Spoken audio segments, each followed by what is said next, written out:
What's up, everybody? It's your boy Black Sean Groove, man. Before I start this video, man, I need y'all to like and subscribe right quick. Hit the like and subscribe button. I also need you to hit that notification button so you can get a notification when I drop videos. And I also need y'all to leave comments, man, because I appreciate y'all comments, especially with this series I'm doing about the Billboard top 50 rappers by Billboard. And in my response, I'm getting a lot of good feedback. I might not got a whole bunch of views, but I got a whole bunch of feedback. Motherfuckers inboxing me, people fucking with me, bro. I done got inboxes from people way from New York and shit, bro. You know what I'm saying? So shit, I appreciate y'all for fucking with me. If you don't, hey, that's you. But I'm about to continue this list. Now, I done already did from 50 to 30. Now, I'm finna go from 29 to 20. Yeah, I'm finna go from 29. Yeah, I'm finna go from 29 to 20 right now. Now, when I ended, they had Lauryn Hill as number 30, which I disagree with. She needs to be further down the list. But anyway, we continuing. Now, at number 29, they have Pusha T.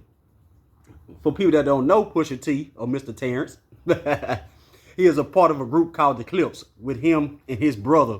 People think that's his twin brother, but that's his brother that's old. His brother's older than him by 5 years. They just happen to look alike. Daddy got strong genes. Them niggas is 5 years apart. They just look alike. Well, they were a part of a group called Clips. Their biggest hit was called Grinding. Y'all people know it. And well, from what I read, their biggest hit was the song "When Was the Last Time," the club song. But I didn't hear people jamming it like that. But anyway, they were brought out by Star Trek and by Pharrell because they grew up, you know, around Pharrell. They from Virginia Beach, Virginia. And I feel like Pusha T should be further up the list for the simple fact how consistent he's been over the last 21 years. He's been very consistent. Even when his brother Malice left the rap game, well, his brother Malice left secular rap and turned into Christian rap or whatever. You know what I'm saying? His brother's doing Christian rap now, which I salute. Do your thing, man. Do your thing, Malice. But when Pusha T was left out here by himself, he did the damn thing, bruh. He did the damn thing. Y'all remember Young Nigga Move That Dope? Y'all remember Blocker?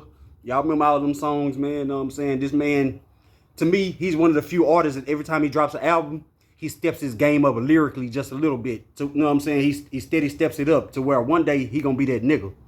I ain't gonna say that nigga, but one day he gonna be on the mountaintop with all the rest of the lyricists. You know what I'm saying? So I feel like he should be further down this list.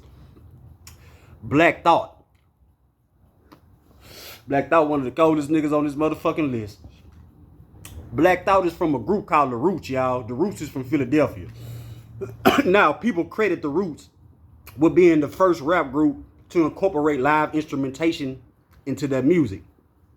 But I agree with that. I mean, I disagree with that because when I was little, I remember there was one other rap group. They weren't technically a rap group, but they were a band and they would put rappers on their songs. Most of their songs had rappers on them. And they were called the Brand New Heavies. And I remember they had a hit. I can't remember the name of the song, but I remember it had Grand Pooba from Brand New being on the song. It had Master Ace, and it had Large Professor from Main Source on it. I can't remember the name of the song, but those are the first hip hop bands that I remember. That first hip hop band that I remember. But yet and still, like I said, I don't think they were just a straight hip hop band though. So I'm gonna give it to The Roots. They were the first hip hop band. The first hip hop band to incorporate live instrumentation into their music. They got songs like You Got Me with Jill Scott and Erykah Badu.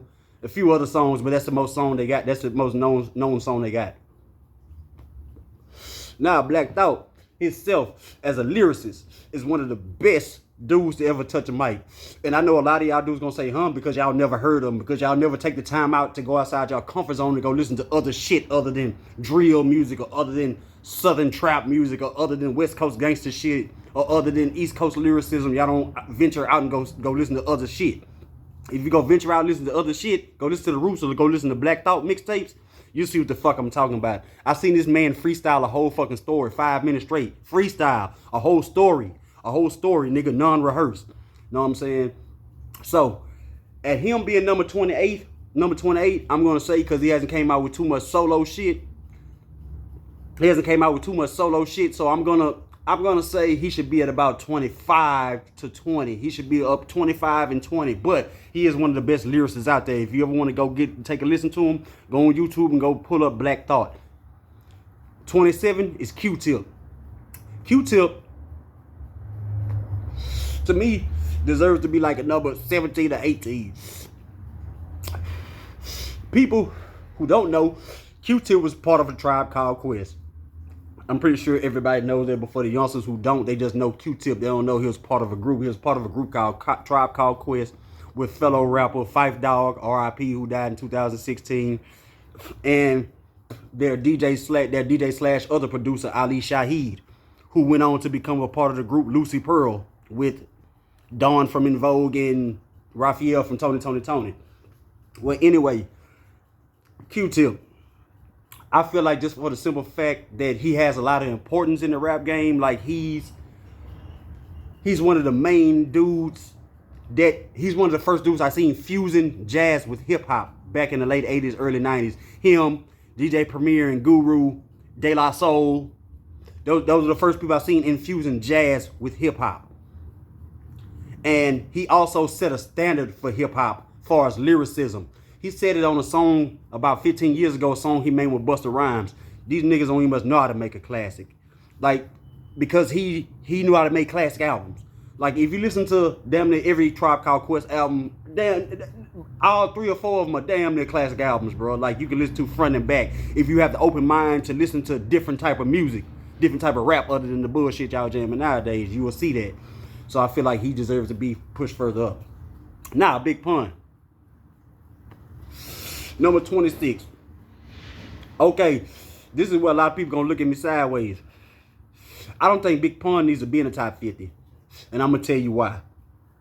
Big Pun was an awesome lyricist. Big Pun killed shit. But I feel like he didn't put out enough material to be considered one of the greats or a top 50 rapper. That doesn't mean that if he didn't stay alive, he wouldn't be top 50. Because he probably most likely would. He'd probably be top 20, top 15. But I feel like since he didn't get a chance to put out enough stuff, he wasn't consistent enough to drop enough material for us to consider him great. For us to consider him a top 50 rapper. He's great, but to me, he's not a top 50 rapper. He's a lyricist out the ass. This nigga can spit. This nigga can wrap circles around you. But he only dropped one album.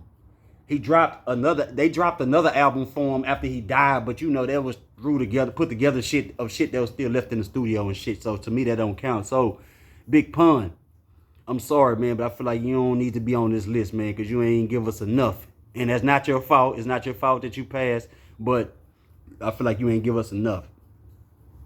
Now, 25, we getting down to the nitty gritty. Number 25, out of all people, Method Man. Everybody knows Method Man is from Staten Island and he's a part of the Wu-Tang Clan. Old Mr. Smith. He's a part of the Wu-Tang Clan. I think he was the first to come out of Wu-Tang Clan with a solo. And that was 1995's Tikal. No, 94's Tikal. Came out at the end of 94. Now, I really don't got to say much about Method Man, except for like, he's one of the top 20 niggas to touch a mic all the time. This dude can wrap circles around you. I done heard this dude freestyle, and on top of that, he stayed relevant in every era since he's been released or since he's dropped an album. He stayed relevant in every era. You still hear songs from him in the new generation. You still hear him jumping on new shit. Like I just heard a song by him called Lemon Squeeze with Conway the Machine. That motherfucker is awesome. He's still spitting with the best of them. He still can kill and wrap circles around these little niggas nowadays. Plus, not to mention what he's done in the acting community. He's done a lot in the acting community too, you know what I'm saying? He's done He's done a lot. He's doing a lot right now, man. I just want to say he deserves to be further up this list. He deserves to be like 17 or 18, man. KRS-One, number 24. Now, KRS-One, that nigga need to be in the top 10 or 15. I'm going to tell you why. KRS, from what I remember, is the second conscious lyricist. The first one was Melly Mel with The Message. Also, KRS-One, to me, was the first great lyricist. Right before Rakim. He was the first great lyricist, to me, in my eyes. I'm going to tell you why. Because when I was a little boy, and I had Boogie Down Productions tape, that nigga told stories on there that I can vividly see with my mind. And I had never even been outside of Houston. But just from what I seen on TV with New York and shit, the stories he would tell, I would put New York in my head and put a whole story together. Second is because he is your favorite rapper's favorite rapper. For a lot of cats my age or a little bit younger than me, the rappers that we look up to, like Scarface and shit like that, Scarface and MC8 and fucking Nas and shit like that. You know who them niggas look up to? KRS-One or Rakim. That's who them niggas want to be like. Also, because of the impact he had in the game.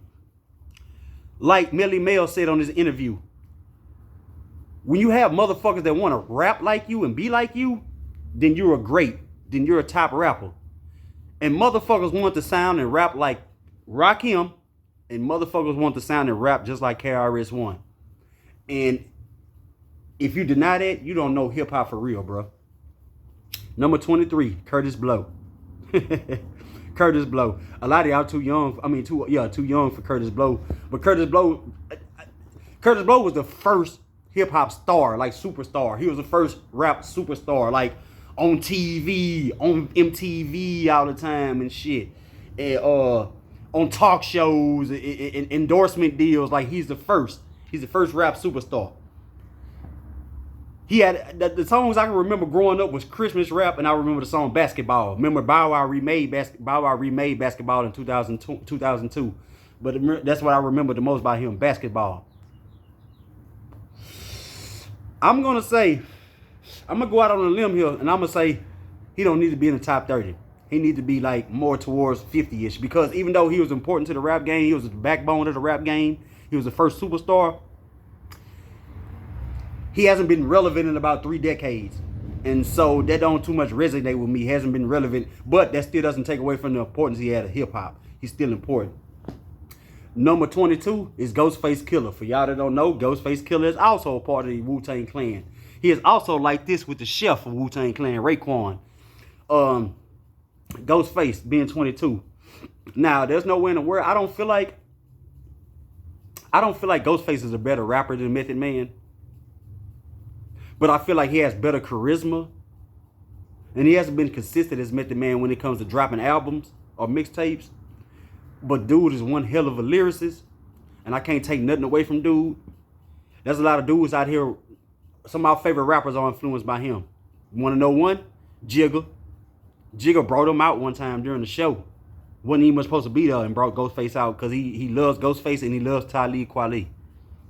But I feel like Ghostface should be number 25 and Method Man should be 22. Number 21 is DMX. Number 21 is DMX. Now we all know DMX needs to be in the goddamn top what? Top 10, top 5.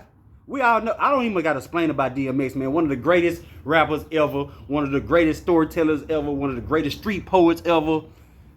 It was just unfortunate that he had a demon on his back that he couldn't shake after all these years of being famous and shit and having money. He still couldn't shake that demon, you know what I'm saying? And it's a shame that we lost such a good talent at such a young age, man. So I want to say R.I.P. DMX. Fuck number 21. Nigga, you need to be in top 5. And number 20, Big Daddy Kane. Big Daddy Kane is from New York. He's from my area. He's from the 80s. He's from the late 80s. He was the first rap sex symbol. Before LL Cool J was a sex symbol, Big Daddy Kane was a sex symbol. And there's a lot of rappers that right now, I swear to God, there's a lot of rappers right now that rap how Big Daddy Kane rapped back then. If you don't believe me, go listen to go listen to Big Daddy Kane's first album, and then tell me what rappers come to mind when you hear his style and how he flow, and you'll see what the fuck I'm talking about. Big Daddy Kane was that nigga, man. All the bitches wanted to fuck with him. All the niggas wanted to be like him. But I'm going to say Big Daddy Kane don't need to be in the top 20. I'm going to give him top 25, man. And that's my conclusion for Billboard's top 50 Billboard response, man. Don't forget to hit the like and subscribe button, man. Also, don't forget to hit the notification button so you can get a notification when I drop videos. And also, don't forget to leave a comment because I love y'all comments, man. So y'all fuck with me, man. I'm Black Sean Groove and I'm out of here.